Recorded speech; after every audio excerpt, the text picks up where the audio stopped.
Efésios capítulo 5, versículo 14. Todos encontraram? O tema da mensagem que eu trago nesta noite é: desperta, ó tu que dormes. Tem alguém dormindo aí? Tem não, graças a Deus, ainda não, né? Só irmã. Alguém pode trazer água para mim? Efésios capítulo 5, versículo 14, diz assim a palavra de Deus, pelo que diz: desperta, ó tu que dormes, levanta-te de entre os mortos, e Cristo te iluminará, ou te esclarecerá. Amém? Vamos orar ao nosso Deus mais uma vez. Senhor Jesus, já te louvamos, já te bendizemos, já te exaltamos, já sentimos o teu mover através dos louvores, porque a tua palavra diz que Deus habita nos louvores. Tua palavra já nos encorajou. Se nós saíssemos daqui, já não sairíamos da mesma maneira que adentramos esse lugar, porque eu já sinto o Espírito Santo se mover aqui, Senhor, em nós. Já sinto Deus falando conosco, dando direção, dando entendimento, porque cremos que tudo não mudou, Senhor, tu és imutável. Por isso eu te peço nessa noite, Pai, me usa mais uma vez, fala aos teus filhos, usa a minha vida, usa a minha instrumentalidade, porque eu sei que a minha suficiência ela vem de Ti, a minha capacidade vem de Ti, Senhor. Fala-nos nesta noite, é tudo que eu te oro, já te peço, e os filhos de Deus que creem mais uma vez, diga amém, digam graças a Deus. Meus amados irmãos, eleitos de Deus, minha família espiritual, espíritos aperfeiçoados, povo que a Bíblia diz que é de propriedade exclusiva de Deus.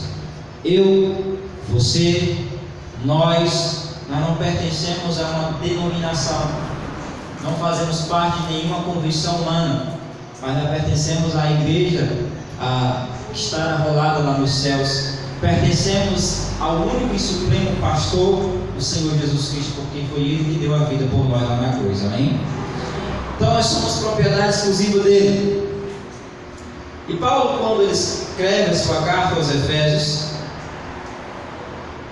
ele se dirige aos irmãos como santos, como preciosos, como fiéis em Cristo e como um povo abençoado. Nós temos aqui Efésios capítulo 1, por favor. Vamos começar a estudar a palavra de Deus nesta noite. Efésios capítulo 1, versículo 3.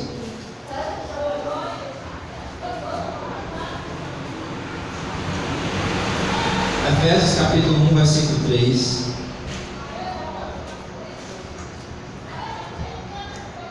Alguém senta aqui perto da irmã para ajudar ela aqui, ó. No Novo Testamento, pessoal. Efésios capítulo 1, versículo 3. Amém? Diz assim a palavra de Deus: bendito o Deus e Pai de nosso Senhor Jesus Cristo, que nos tem abençoado. Diga, Deus nos tem abençoado com toda a sorte de bênção espiritual nas regiões celestiais em Cristo. Jesus nos tem abençoado com quantas bênçãos? Com todas. A palavra de Deus está dizendo que Deus nos tem abençoado com todas a sorte de bênção.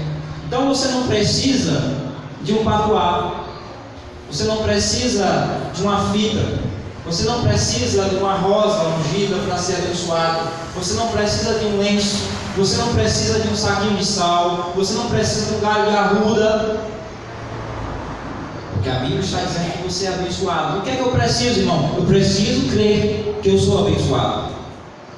Amém? Você não precisa de amuletos, porque aí no sistema religioso as pessoas costumam usar de artimanhas humanas, de amuletos. Olha, irmãos, coloca um copo com água em cima da tua TV e agora a gente vai fazer a oração da fé. Você vai tomar essa água abençoada, você vai ser abençoado. Mas isso é um erro. Isso é um erro crasso. Eu não preciso de um objeto que se diz entre aspas, ungido para ser abençoado, porque a Bíblia já está dizendo que eu já sou abençoado, ou que Deus já tem me abençoado. Glória a Deus. Amém ou não? Tem, esse tem diariamente, no cotidiano, Ele tem me abençoado. Perpetuamente Ele tem me abençoado. E não tem me abençoado com 50%, não. Ele tem me abençoado com toda a sorte de bênção. Você é abençoado com toda a sorte de bênção? Diga, eu recebo. Quem recebe a bênção do Senhor, diga amém. Amém. Então Deus nos tem abençoado com toda a sorte de bênção. Mas o que é ser abençoado? Eu gosto de fazer as pessoas raciocinarem. Eu gosto de levar você a pensar. Mas o que é ser abençoado? Não. Ser abençoado é ser bendito. Ser abençoado é ser bendito. Ou receber uma graça, uma bênção, uma dádiva. E graça, o que é graça? Graça é um favor imerecido, não é porque eu sou bonzinho, não é porque eu mereço, porque eu obedeço. É claro que temos que obedecer a Deus, mas a bênção de Deus, ela não está condicionada à tua obediência. Às vezes Deus abençoa até sem a gente merecer. Por isso que se chama graça. Por isso que se chama favor imerecido. Amém? Ser abençoado é o que abençoou ou o que recebeu uma bênção, uma dádiva ou uma graça de Deus. Ser abençoado é ser afortunado, o que possui muita sorte financeira ou espiritual. Isso é ser abençoado. Mas segundo a Bíblia, eu quero dizer para você que você é abençoado porque nele, em Cristo Jesus, nós estamos completos. Não nos falta nada do que diz respeito ao espiritual, do que diz respeito à minha e à sua vida espiritual. Deus já fez, Deus já outorgou, Deus já nos deu, e foi por graça, não foi por merecimento, foi por graça. Ainda que em Efésios capítulo 1, no versículo 4, continuando a leitura, ele diz assim: assim como nos escolheu nele antes da fundação do mundo para sermos, escute, assim como nos escolheu nele antes da fundação do mundo para sermos. Deus, quando Ele faz projetos, propósitos, quando Deus tem planos em nossa vida, Ele chama com propósito. Ele diz: olha, assim como nos escolheu nele antes da fundação do mundo para sermos santos e irrepreensíveis perante Ele. Olha, Paulo está dizendo, por revelação, que nós fomos escolhidos antes da fundação do mundo, antes da fundação do cosmos. O que é que você está dizendo? Eu estou dizendo para você que antes de Deus fundar o cosmos, Deus já tinha te escolhido. Antes de você nascer no ventre da tua mãe, Deus já tinha te escolhido. Deus já tinha nos escolhido. Amém? Versículo 5. Em amor nos predestinou para Ele. E em amor nos predestinou para Ele. O que é predestinar? O que é ser predestinado? Alguém sabe? Dou-lhe uma, dou-lhe duas e dou-lhe três. Alguém sabe o que é ser predestinado? Alguém sabe disso?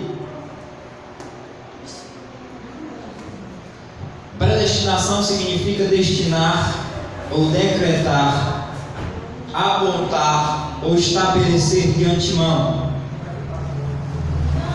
para um destino terrestre ou eterno. O de predestinação refere-se ao tempo. O Herbert fala sobre de antemão, destino que se refere ao lugar para onde estamos indo. Ou seja, predestinar significa destinar de antemão. Zago, vai para ali, vai. Zago para a cadeira. Então, predestinar significa destinar de antemão.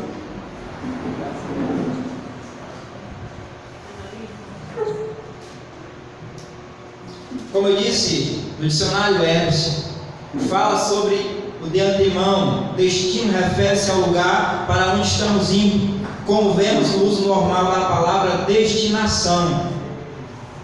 Então, a predestinação significa, em sua forma mais elementar, que a nossa destinação final é céu ou inferno. Céu ou aniquilacionismo. Porque nós acreditamos que o inferno ele só existe para quem não é predestinado. O inferno não é para filhos de Deus. O inferno é para aqueles que a Bíblia fala que é semente da perdição, para aqueles que a Bíblia diz que é vasos de ira, vasos de desonra, para aqueles que a Bíblia diz que foi a planta que o Pai não plantou. Então existe em cima dessa terra duas sementes, ou duas descendências: filho de Deus, filho do diabo, filho de Deus e filho da perdição, filho da salvação e filho da perdição. Então quem é salvo, nasce destinado, predestinado à salvação. E não entra nenhuma merocracia. O irmão Ricardo aí pode me ajudar, que ele é professor, a palavra está certa, está correta, merocracia mesmo? Teocracia. Vem de mérito? Não entra nem o mérito humano, isso que eu quero dizer. Metrocracia, né? É por isso que é bom a gente ter um professor formado. Então, ser salvo, ou nascer salvo, ou ser de Deus, não entra nem o mérito humano. Não é porque eu sou bonzinho, não é porque eu nasci bonzinho, não. Deus escolhe os seus. E essa escolha não começou aqui na terra. No dia que eu levantei minha mão e aceitei Jesus, essa escolha começou no céu, porque Ele disse que assim como nos escolheu nele, antes da fundação do mundo. Então quem é salvo é salvo, quem é perdido é perdido. E como é que eu vou saber quem é salvo? A Bíblia dá algumas diretrizes. Primeiramente, Jesus disse lá em João, capítulo 10, versículo 27, ele disse: as minhas ovelhas ouvem a minha voz. Eu as conheço e elas me seguem. Então, o primeiro sinal de que alguém é um salvo, ele ouve. Essa é a voz do meu pastor. Eu vou seguir. E quem não é salvo? Isso não é uma regra, mas há alguns que não obedecem. Jesus disse em João 10, 26, ele disse assim: vós não credes, porque não sois das minhas ovelhas. E quem é ovelha? Crê. Quem é filho? Crê e obedece. Tem que obedecer. Ouve e segue. Quem está entendendo, diga amém. Está claro mesmo? Se não tiver, eu volto a explicar de novo. Então existe um povo nessa terra que, a partir do momento que ouve o Evangelho, essa é a verdade. Crê, recebe, porque o coração dela foi preparado para isso, para receber o Evangelho, para receber a boa palavra. Mas existe um povo rebelde que diz: não, eu não quero saber de igreja, eu não quero saber de ser crente. Salvo-se algumas exceções, tá bom, irmãos? Existem algumas exceções que as pessoas não frequentam o templo, não frequentam nenhuma denominação, mas são salvos. Existem pessoas que às vezes lá fora da igreja são mais cristãos do que muitos cristãos que estão dentro das igrejas. Por isso que eu particularmente, eu não costumo julgar ninguém, nem apontar ninguém, porque o dia de amanhã não nos pertence. Eu era um que dizia: eu não quero saber de igreja, eu não quero saber de denominação, eu não quero saber disso. Certa feita, uma pessoa chegou para pregar o evangelho para mim, quando ele deu as costas, disse: você é um doido, eu não quero saber disso. Na flor da idade, 18 anos, eu queria brincar, eu queria cair na gandara. Pouco tempo depois, Deus me chamou pela sua graça, e aqui estou servindo a Deus por amor, com prazer, e faço com dedicação. Amém? Então, Paulo falou à igreja de Éfeso que era uma igreja bendita, uma igreja abençoada, e que Deus havia abençoado com todas as sortes de bênçãos. Já falei que ser abençoado é ser bendito, é receber uma grande graça, e nós recebemos essa dádiva. Nele nós fomos escolhidos de antemão, e nele nós fomos predestinados. O que significa predestinado? Escolhidos de antemão, ou deixa eu ver aqui o esboço. Predestinação refere-se ao tempo, né? Destino refere-se ao lugar para onde estamos indo. Então, um pré-destino. Você não veio, nós não viemos a esse mundo viver uma aventura cega. Nós não viemos aqui viver uma casa. Nós não viemos aqui viver de qualquer jeito ou de qualquer maneira. Deus traçou um projeto. Deus não é um Deus de acaso. Deus é um Deus de planos. Deus é um Deus de projetos. Amém? Então, nós que somos seres humanos, como nós vamos construir um prédio desse, primeiro tem que fazer o projeto. Deus sendo Deus, o Senhor dos senhores, o arquiteto dos arquitetos, Ele não ia fazer um mundo e colocar nós de qualquer jeito, de qualquer maneira. Ele colocou nós neste mundo com passagem de vinda e de volta. Um dia, essa matéria que você está vendo aqui vai ser sentenciado, está sentenciado, nós estamos sentenciados, a matéria é o pó, mas o Espírito vai voltar para Deus. Amém? Amém, amados? Amém. Vamos interagir aí para você não dormir. Efésios, ainda em Efésios capítulo 1, versículos 5 e 6.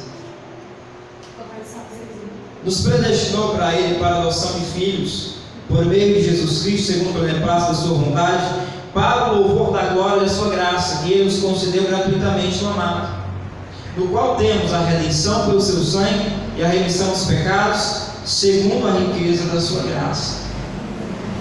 Segundo a riqueza da sua graça. Nele nós fomos redimidos, no qual temos a redenção pelo seu sangue e a remissão dos pecados, segundo a riqueza da sua graça, que Deus derramou abundantemente sobre nós, com toda sabedoria e prudência. Resumindo, por que nós somos abençoados? Porque Ele nos escolheu. Por que nós somos abençoados? Porque Ele nos predestinou para Ele. Nós não viemos aqui viver uma vida de qualquer jeito, de qualquer maneira. Fomos predestinados para Ele. Amém? Então não fique com medo do amanhã. Há pessoas que têm medo do amanhã, né? Medo de morrer. Para onde é que eu vou? Será? Não é assim? Às vezes a gente fica assim naquela incerteza, para onde é que eu vou? Não se preocupe. Se você é de Deus, eu creio que nós somos, nosso destino é o céu, nosso destino é o paraíso. E quando nós partirmos dessa para outra, a Bíblia diz que nós vamos dar de cara com o Senhor, veremos face a face como Ele é. Amém? Veremos face a face. Até então, nós vemos como pelo espelho, obscurecidamente, mas um dia nós iremos ver como Ele é, face a face. Quem quer ver o Senhor aqui, diga amém. Quer ir hoje ver o Senhor? Não, hoje não, né? Deixa mais um pouquinho, né? Então, nós somos abençoados porque Ele nos escolheu, porque Ele nos predestinou, porque fomos redimidos e porque Ele nos constituiu a herança dele. Por isso nós podemos dizer que somos abençoados. Aqui ainda em Efésios, no capítulo 2, versículo 5, diz mais a palavra de Deus: E estando nós mortos em nossos delitos e pecados, nos deu vida juntamente com Cristo. Pela graça sois salvos. Eu já tenho dito isso aqui algumas vezes, mas o que é a graça? A graça é dar ao homem, a graça é um favor imerecido. Você não é salvo porque você merece, porque você é bonzinho, não. Se Deus olhasse para nossas obras, ninguém se salvaria, porque nós somos cheios de defeitos. Então, nós somos o que somos pela graça de Deus, pelo amor e pela misericórdia do Criador, porque misericórdia é não dar ao homem o que nós merecemos.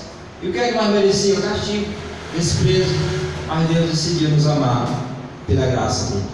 Estando nós mortos nossos delitos e pecados, reunidos juntamente com Cristo, pela graça sois salvos, e juntamente com Ele nos ressuscitou e nos fez assentar nos lugares celestiais em Cristo Jesus. Quem aqui já ouviu falar da história do Adão? Todos já ouviram falar da história do Adão? Sabe, né? Foi que Adão fez? Pecou lá no jardim, não foi isso? Por causa do pecado de Adão, todos morreram. Um pecou, um transgrediu, e a transgressão foi imputada em nós. Da mesma forma, e agora eu vou explicar para vocês o que é a graça. Primeiro Adão nos matou, aí veio Cristo, que a Bíblia vai falar, o chamado de segundo Adão, e ele veio e nos imputou a vida. Um matou, o outro justificou. Um nos desgarrou, o outro nos reconciliou. Isso é graça, isso é justiça de Deus em nossas vidas. Amém?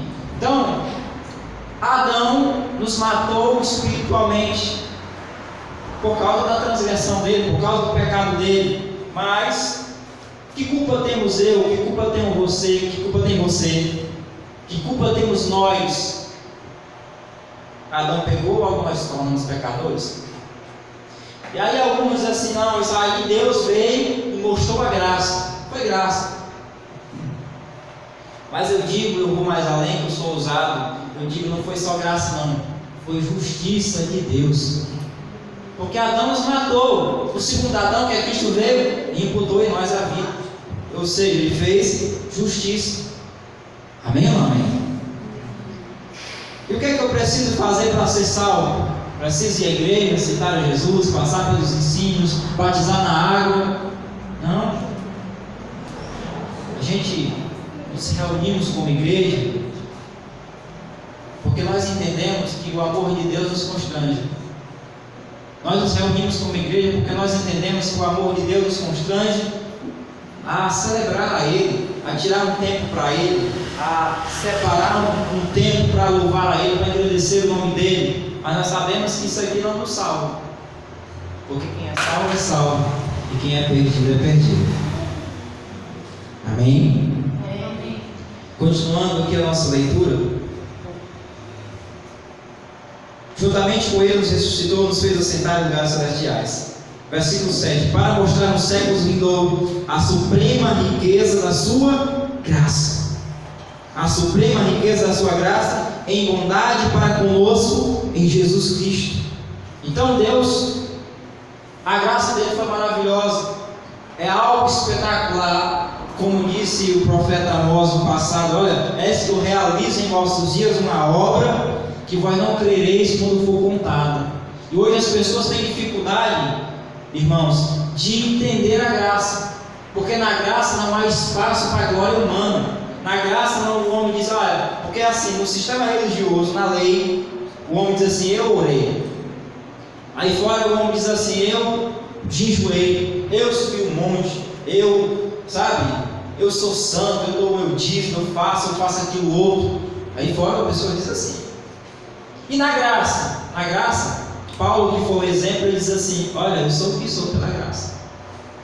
Paulo diz assim, eu trabalhei mais do que todos os outros apóstolos, fiz isso, fiz aquilo outro, recebi quarentena de açoite, enfim.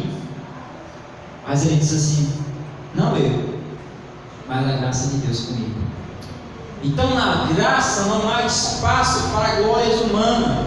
E é aqui por isso que muita gente não gosta da graça. Porque na graça, ou fora da graça, as pessoas gostam de títulos, gostam de serem elogiados. Olha, o bispo amado, o presbítero, o pastor.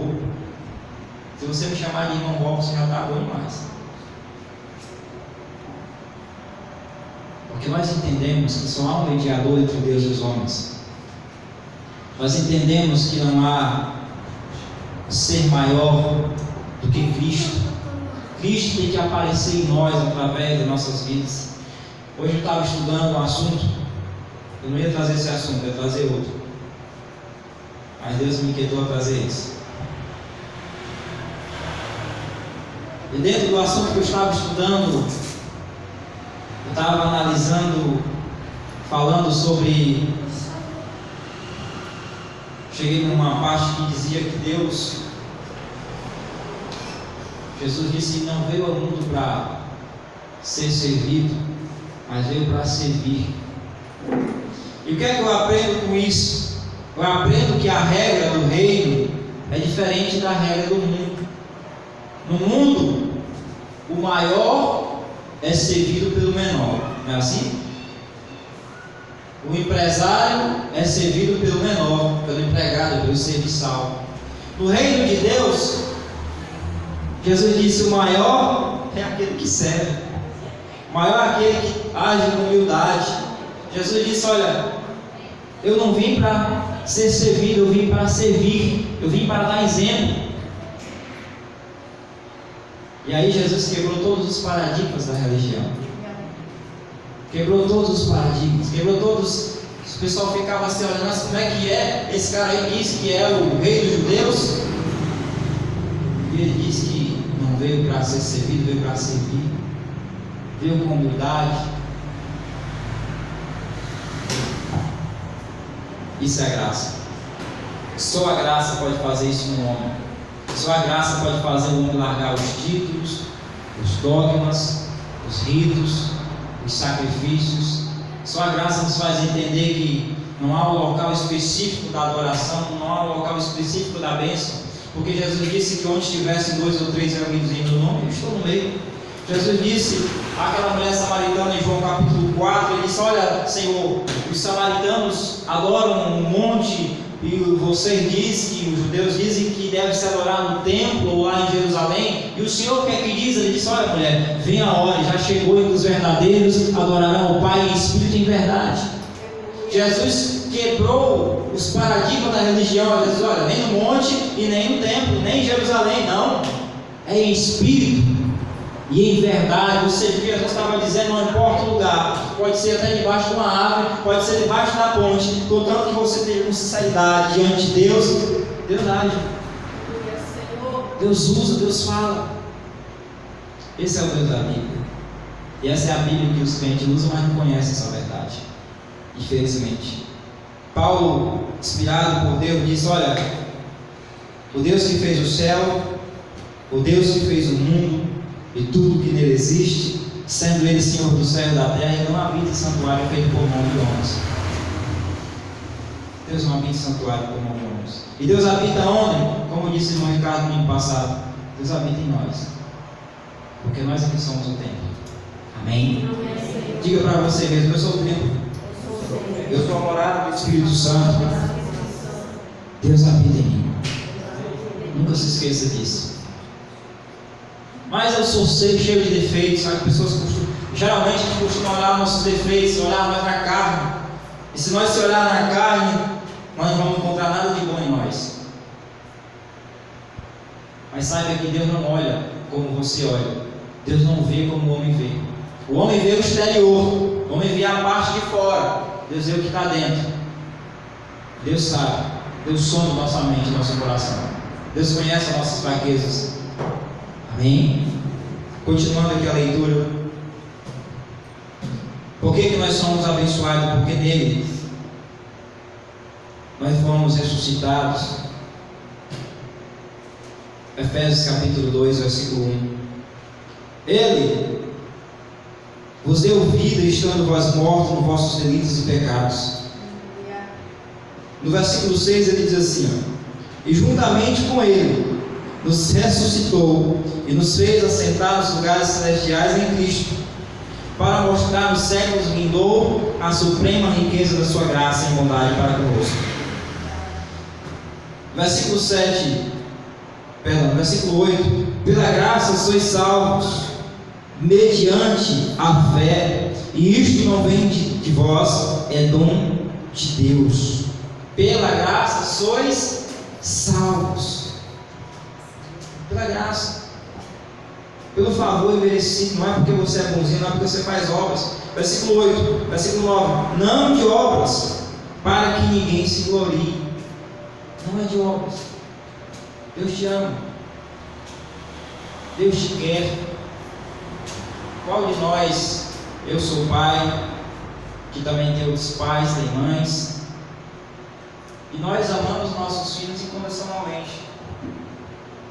Às vezes nós temos que puxar a orelha, temos que botar de castigo, mas a gente coloca de castigo não é porque a gente seja ruim. Às vezes, colocar de castigo é amar.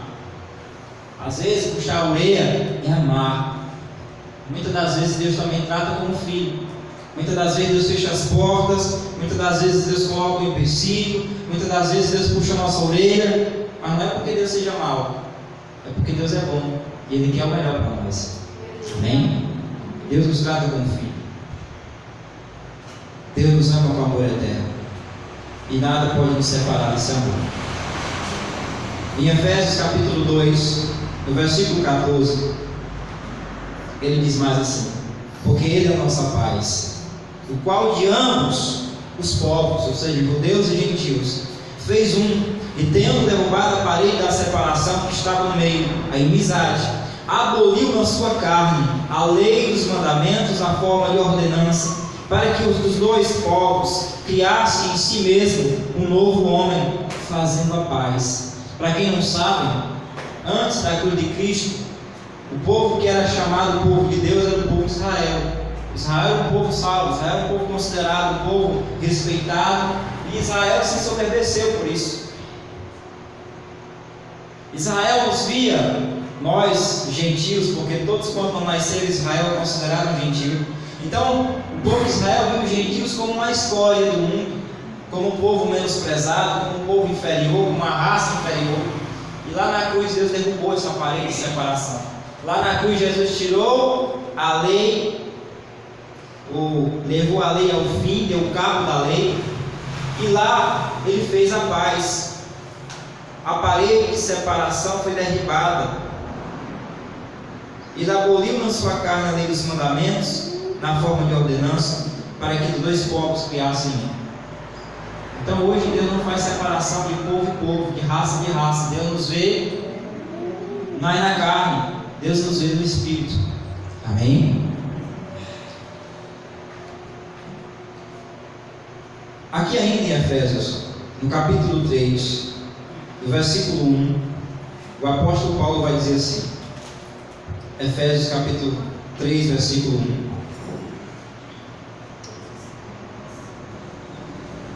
por essa causa, eu, Paulo, sou prisioneiro de Cristo por amor de vós, os gentios. Se é que tendes ouvido a respeito da dispensação da graça de Deus, a mim confiada para vós outros. Pois segundo uma revelação, me foi dado a conhecer o mistério, conforme escrevi há pouco, resumidamente. Pelo que, quando lerdes, podeis compreender o meu discernimento do mistério de Cristo, o qual em outras gerações não foi dado a conhecer aos filhos dos homens, como agora foi revelado aos seus santos apóstolos e profetas. Então isso que Paulo pregava, os outros apóstolos ou os profetas anelaram para escutar isso, anelaram entender a respeito dessa graça, desse grande amor de Deus, desse favor imerecido de Deus, mas a eles não foi dado a conhecer. Mas qual é o critério que Deus usou? Não sei. O que eu sei é que Deus foi generoso conosco, usou de misericórdia, revelou sua graça, e hoje nós entendemos o amor de Deus. Versículo 6: a saber que os gentios são co-herdeiros, membros do mesmo corpo, co-participantes da promessa de Cristo Jesus por meio do Evangelho, do qual eu fui constituído ministro conforme o dom da graça de Deus a mim concedida, segundo a força operante do seu poder. No versículo 8 ele vai dizer: a mim, o menor de todos os santos, me foi dada esta graça de pregar aos gentios o Evangelho das insondáveis riquezas de Cristo. Você sabe o que é algo insondável? Isaac, por favor, guarda isso aí. Você sabe o que é algo insondável? É algo que não se pode chegar ao fundo, ao limite. É algo que não se pode prescrutar. Pelo menos na mente humana não pode prescrutar a graça de Deus. E é por isso que Jesus vai dizer que Paulo vai dizer assim, que fazia oração a respeito de nós para que Deus abrisse o nosso entendimento, para que Deus desse olhos iluminados, porque se Deus não revelar a graça, nós não compreendemos a graça nem o amor de Deus. Lá em Mateus, Jesus diz assim: olha, graças te dou, Senhor, do céu e da terra, porque ocultaste estas coisas aos sábios e entendidos e revelaste aos pequeninos. Tem que ter humildade para entender, tem que se esvaziar da teologia humana, tem que se esvaziar dos achismos, das lógicas humanas, para poder compreender a graça de Deus. Amém, amados? Em 2 Coríntios, por favor, abra lá. 2 Coríntios capítulo 5. Capítulo 5, versículo 18.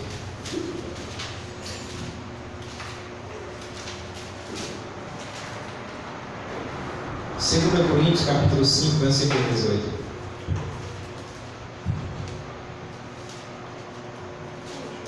Você vai achar o livro de Mateus, depois é Marcos, depois é Lucas, depois é João, depois é Atos, depois é Romanos, aí 1 Coríntios, 2 Coríntios, capítulo 5, versículo 18. Amém?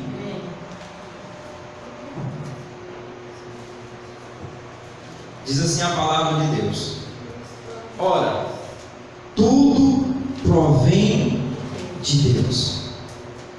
Que coisa linda! Tudo provém de Deus, que nos reconciliou consigo mesmo e por meio de Cristo nos deu o ministério da reconciliação. Paulo, por revelação, está dizendo que tudo do que diz respeito à graça, do que diz respeito ao amor, do que diz respeito à salvação, provém de Deus.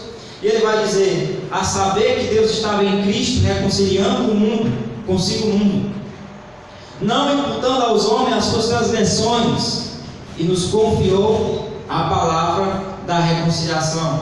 Versículo 20: de sorte que somos embaixadores em nome de Cristo, como se Deus exortasse por nosso intermédio, em nome de Cristo, pois nos rogamos que vos reconcilieis com Deus. Aquele que não conheceu o pecado, fez pecado por nós, para que nele fôssemos feitos justiça de Deus. Então isso aqui é graça. Deus se fez, Deus nos reconciliou, Deus imputou o amor, Deus imputou a graça. Por isso que nós dizemos que somos abençoados, porque nele estamos completos. Amém? Amém. Caminhando por minutos finais, eu quero dizer para você o seguinte: há alguns que confundem a graça. Alguns aí fora, principalmente os hipergracistas, que estão chegando novo aqui, não sabem o que é isso, né? Hipergracista, não é mesmo? Quero nem saber. Então há os hipergracistas, né, irmão Ricardo, irmão Ariane? A Ariane nem sabe. Que os caras, eles dizem que não é salvo, é predestinado, é eleito, é escolhido, sabe? Só vê um lado da moeda. Então, para Deus não importa o que eu faço no corpo, o que eu deixo de fazer, que eu não perdo a salvação, e aí vive uma vida completamente leviana, uma vida entregue aos prazeres da carne, como se Deus não desse a mim o que Ele faça na carne e deixe de fazer. Mas não é isso que nós ensinamos. A graça de Deus não nos dá vazão para viver uma vida de qualquer jeito, de qualquer maneira, uma vida leviana. A graça de Deus, ela vem educar a nossa mente a servir a Deus por amor, por generosidade, mas a graça nos educa que onde há direitos, há deveres a ser cumprido. Amém ou não? Amém? Se há direito, há também deveres. Por exemplo, Paulo disse que Deus nos escolheu antes da fundação do mundo para ser santo. Ser santo e irrepreensível. Ser santo significa ser separado daquilo que é profano, de coisas ilícitas, de coisas que não convêm. Cabe a nós ter essa mentalidade. A Bíblia diz que Cristo nos salvou. Ou seja, eu não serei salvo, nós já somos salvos. Mas eu já ouvi pregador dizer assim: ninguém pode dizer que é salvo. Mas Paulo disse que nos salvou e nos chamou com santa vocação. Salvou está no passado, presente ou futuro? Salvou está no passado, presente ou futuro? Salvou. Passado. Então, se salvou, nós estamos salvos. Somos salvos. E o que é que um salvo deve fazer? Ah, se eu sou salvo, então vou pecar, vou beber, vou fumar, eu vou para a festa, eu vou isso. Não. Será? A Bíblia diz que o salvo deve desenvolver a salvação. A Bíblia diz que Deus nos escolheu. Isso está lá em João capítulo 15, versículo 16. Não foste vós que me escolhestes a mim, pelo contrário, eu vos escolhi a vós outros, e vos designei para que vades e deis fruto. Então, quem é escolhido, ele deve dar fruto de escolhido. Quem é eleito, deve dar fruto de eleito. Amém? Então, a graça de Deus, esta graça que alguns pregam aí, não é a mesma que a Bíblia ensina. Porque qual é que a Bíblia ensina? Ensina isso. Ensina que tudo deve ser feito com ordem e com decência. Qual é o nosso papel como salvo? Desenvolver a salvação. Ou seja, externar aquilo que já é uma realidade no nosso homem interior. Amém, amados? Vamos ver o que disse Paulo aos Gálatas, capítulo 5, versículo 13. Gálatas, capítulo 5, versículo 13. Epístola de Paulo aos Gálatas, capítulo 5, versículo 13.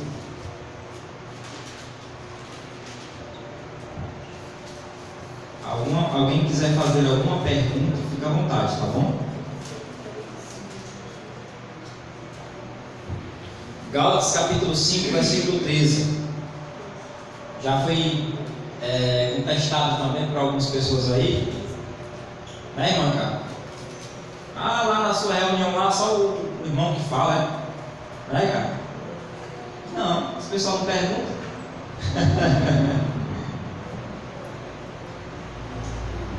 Gálatas capítulo 5, versículo 13 diz assim: porque vós, irmãos, fostes chamados à liberdade, porém não useis da liberdade para dar ocasião à carne. Sede antes servos uns dos outros pelo amor. Porque toda a lei se cumpre em um só preceito, a saber, amarás o teu próximo como a ti mesmo. Então, fomos chamados à liberdade, mas não devemos usar da liberdade para dar ocasião aos desejos carnais. No versículo 14, versículo 16 em diante. Digo, porém, andai no Espírito e jamais cumprireis com a concupiscência da carne, porque a carne milita contra o Espírito e o Espírito contra a carne, porque são opostos entre si, para que não façais o que porventura seja do vosso querer. Então a nossa luta diária não é contra o diabo, o ser espiritual que o sistema religioso inventou. Que aí fora as pessoas vivem brigando contra o diabo, né? O cara cometeu um deslize, bateu o carro, isso foi o diabo, né? O pneu do carro furou, foi o diabo. O feijão da panela queimou, foi o diabo. Ou seja, onde é que fica a responsabilidade do homem? Paulo disse: andai no Espírito, jamais cumprireis com a concupiscência da carne, porque a carne milita contra o Espírito. É a carne que milita contra o Espírito. A nossa luta é contra nós, a nossa natureza, é contra os nossos desejos, contra nossas paixões, que está impregnado, está em nós. Então, o Evangelho não é só palavras, ou não pode ser só palavras. O Evangelho tem que ser prático. Não pode haver um abismo entre a ortodoxia e a ortopraxia. Ou seja, isso tem que andar de mão dada, tem que andar junto. Em Efésios, você está em Gálatas, passa um pouquinho, algumas páginas, já é Efésios. No capítulo 4, versículo 17, Paulo diz mais. Efésios 4, 17. Achou, irmão? Deixa eu ver.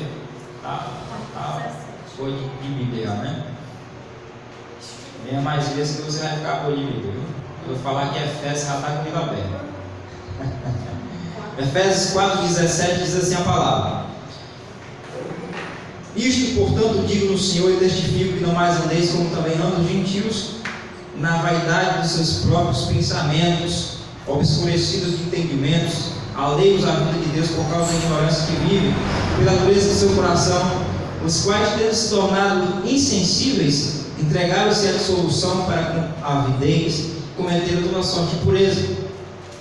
Versículo 20: mas não foi assim que aprendestes a Cristo, se é que de fato tendes ouvido e nele foste instruído, segundo é a verdade em Jesus Cristo, no sentido que quando eu trato o passado, vos despojei do velho homem que se corrompe segundo as concupiscências do engano, e vos renoveis no espírito do vosso entendimento, vos revistais do novo homem criado segundo Deus, em justiça, em retidão e em procedimento da verdade.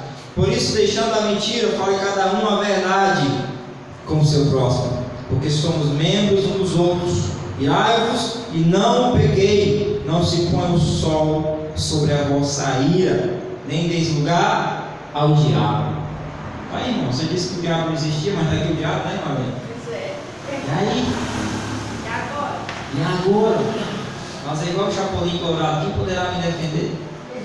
Não deis lugar ao diabo. Que diabo é esse daqui, irmã Liene? Está habilitado, tá?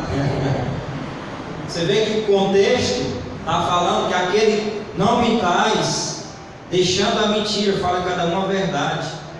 Então, se ele vem falando dentro de um contexto, e ele diz: não tem lugar ao diabo. Mas que diabo? O diabo da nossa carne, o diabo da nossa natureza adâmica, o diabo dos nossos desejos. O diabo aqui são os desejos. Tá certo? Aquele que furtava, não furte mais. Quem é que furta? É o diabo ou o ser humano? São os homens, são os desejos. Vergonhoso, né? Falta de caráter. Quem furta é falta de caráter, mau caráter. Por sinal, nós fomos que furtar 2 vezes. Vai entrar na área, né? Tenha cuidado. Perigoso. Então, continuando aqui no capítulo 5, ele vai dizer: sede imitadores de Deus como filhos amados, andai em amor, como também Cristo nos amou e se entregou a si mesmo por nós, como oferta e sacrifício a Deus e aroma suave. Quero concluir a mensagem dessa noite na carta de Paulo ao Tito. Você está em Efésios, vai passando as páginas para frente, vai passar Colossenses, Filipenses, 1 Tessalonicenses, 1 Timóteo, 2 Timóteo, depois é Tito. Tito capítulo 2, versículo 11. Eu encerro a nossa reflexão de hoje.